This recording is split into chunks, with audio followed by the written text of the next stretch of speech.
When it comes to Flutter, you must have heard stateful versus stateless widget. But what is the real difference between them? Let's understand this important point in this video. Ready? Let's go. A stateless widget in Flutter is like a billboard. It displays the information, but it does not change dynamically.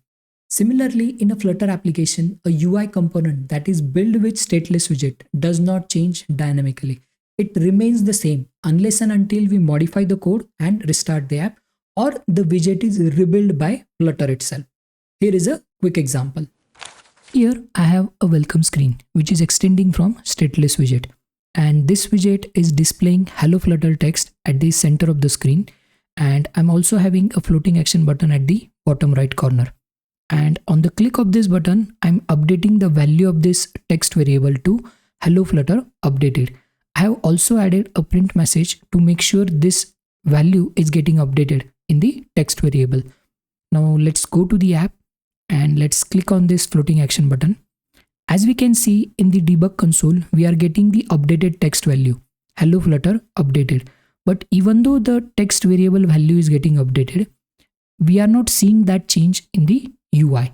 It's because the stateless widget does not change unless and until we modify the code.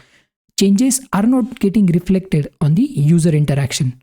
So if I go over here and modify the code like this, save the changes and go to the app, I can see the Hello Flutter updated text is getting visible. So this is how the stateless widget works in Flutter. Now a stateful widget is different. Think of it like a calculator. The output of the calculator changes based on the user input. Similarly, in a Flutter application, a stateful widget holds a state, meaning that they can rebuild themselves whenever needed. Here is a quick example. A stateful widget is built using two classes. First class, which extends from stateful widget, and the second class extends from state class. And using this widget, we have built a counter app where we will be displaying the counter value at the center of the screen, and we have a floating action button at the bottom right corner. When we tap on it, the incremented counter value should get displayed at the center of the screen. So let's tap on this floating action button. And as we can see, the value is getting incremented in real time. But how this is working? So let's go back to the code.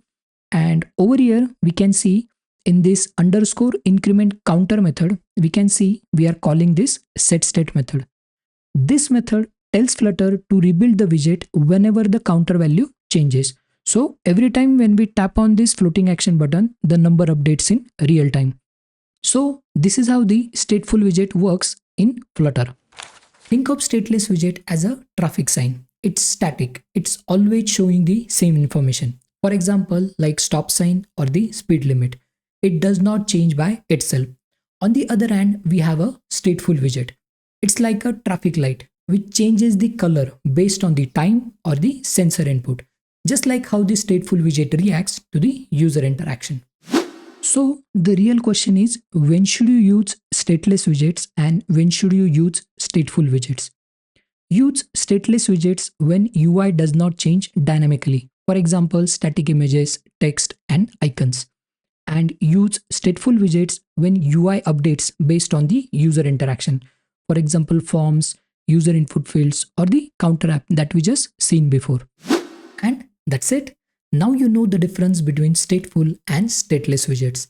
I hope you found this video helpful. If you want to learn more about Flutter and Dart, check out my Flutter and Dart playlist.